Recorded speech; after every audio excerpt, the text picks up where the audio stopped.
The rain came down in sheets that Tuesday evening, turning the parking lot into a maze of puddles and shadows. Sarah Mitchell gripped her steering wheel a little tighter as she left the grocery store. Her 10-year-old daughter Emma buckled safely in the back seat. That's when she saw him. An elderly man stood at the edge of the parking lot. His gray hair plastered his forehead, his dark suit jacket soaked through. He held a leather briefcase in one hand and was trying to shield his eyes from the rain with the other, squinting into the downpour as if searching for something that wasn't there. Sarah slowed her car to a stop beside him and rolled down her window. Rain immediately spattered against her arm. "Sir, are you all right? Do you need help?" The man turned toward her, and she could see he was somewhere in the 70s, with kind eyes that held a mix of confusion and exhaustion. "My car," he said, his voice barely audible over the storm. "I thought I parked it here, but I can't seem to find it. I've been walking around for 20 minutes. Sarah didn't hesitate. She'd been where he was, lost and struggling, back when Emma's father had left them 3 years ago. She knew what it felt like to need help. "Get in," she said warmly. "Let me take you home. We can figure out the car situation tomorrow, when it's not pouring." The old man hesitated, water dripping from his chin. "I couldn't impose on you like that." "You're not imposing," Sarah insisted. "Please, you'll catch pneumonia out here." Emma piped up from the back seat. "Mom's right, mister. You should get in." A small smile crossed the man's face. He opened the passenger door and settled into the seat with a grateful sigh, setting his briefcase carefully at his feet. "Thank you," he said quietly. "My name is Robert Chun, Sarah Mitchell, and that's my daughter Emma." Sarah pulled a towel from her gym bag in the back and handed it to him. "Here, dry off a bit. Where do you live?" Robert gave her an address on Maple Ridge, the nicer part of town where the old oak trees lined the streets and the houses had wide front porches. It was a 15-minute drive from where they were. As Sarah navigated through the rain-slicked streets, Robert sat quietly, occasionally dabbing at his face with a towel. Emma asked him about the briefcase, and he explained he'd been at a lawyer's office going over some papers. "I used to drive these streets without a second thought," Robert said softly, almost to himself. "Now everything looks different, unfamiliar." Sarah understood. Life had a way of changing the landscape when you weren't looking. When they reached his address, Sarah pulled into the driveway of a beautiful 2-story home with white columns and a well-kept garden that glistened in the rain. "Thank you both," Robert said, gathering his briefcase. "You've been incredibly kind. I don't know what I would have done." "It's okay," Sarah said. "Do you have someone inside?" "Family." Robert's face fell slightly. "My wife passed 2 years ago. It's just me now." Sarah's heart ached. She knew loneliness, too. "Will you be all right getting your car tomorrow?" Yes, I'll call my son. He'll help me sort out."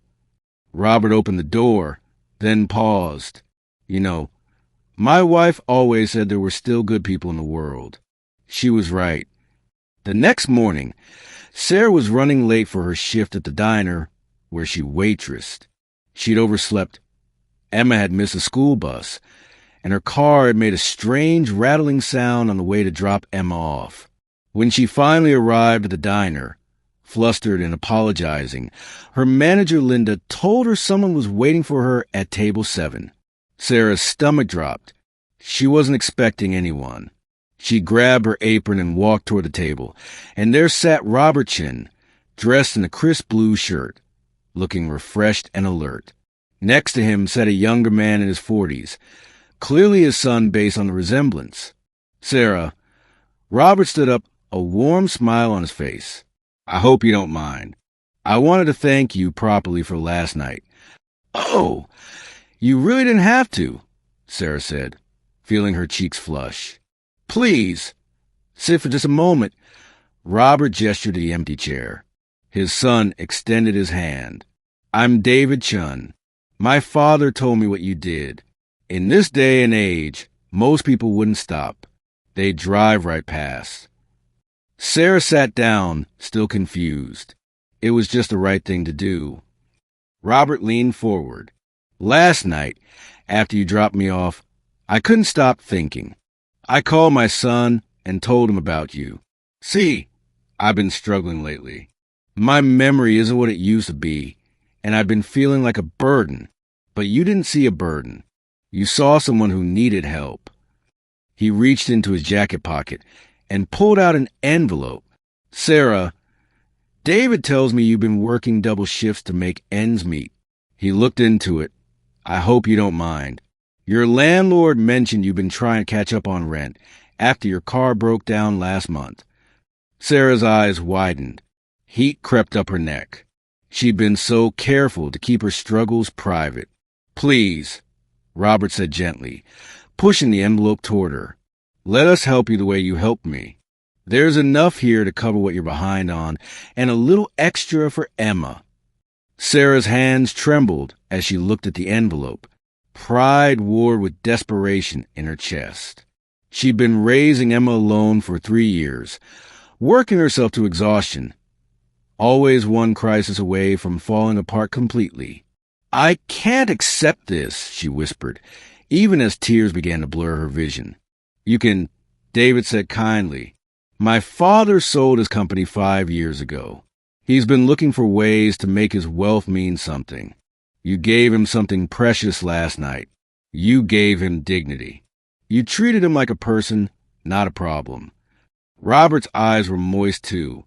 My wife and I always said we wanted to help people who help others. You didn't know who I was. You didn't want anything in return. That's rare, Sarah. Sarah thought of Emma, of the worried look on her daughter's face when they'd eaten rice and beans for the 5th night in a row. She thought of the car that needed repairs, the school field trip she'd had to say no to, the dance classes Emma had quietly stopped asking about. Thank you, she finally managed, her voice breaking. You don't know what this means. I think I do, Robert said, because 30 years ago, when my business was failing and I had a newborn son, a stranger helped me too. An old woman who owned a restaurant gave me a loan when no bank would. She told me to pay it forward someday. I've never forgotten that. They talked for another 20 minutes. Robert shared stories of his wife, of building his business from nothing, of the importance of remembering that everyone carries invisible burdens. Sarah talked about Emma, about her dreams of going back to school to become a nurse, about the daily struggle of being enough for her daughter. When Robert and David finally stood to leave, Robert took Sarah's hand gently. The world is hard enough, he said. We need more people like you. People who stop in the rain. 3 weeks later, Sarah received a letter. Inside was information about a scholarship program Robert had established for single parents pursuing healthcare careers. There was an application with her name already at the top. The letter ended with a simple line in Robert's handwriting. Every act of kindness creates ripples we cannot see. Thank you for reminding me what matters.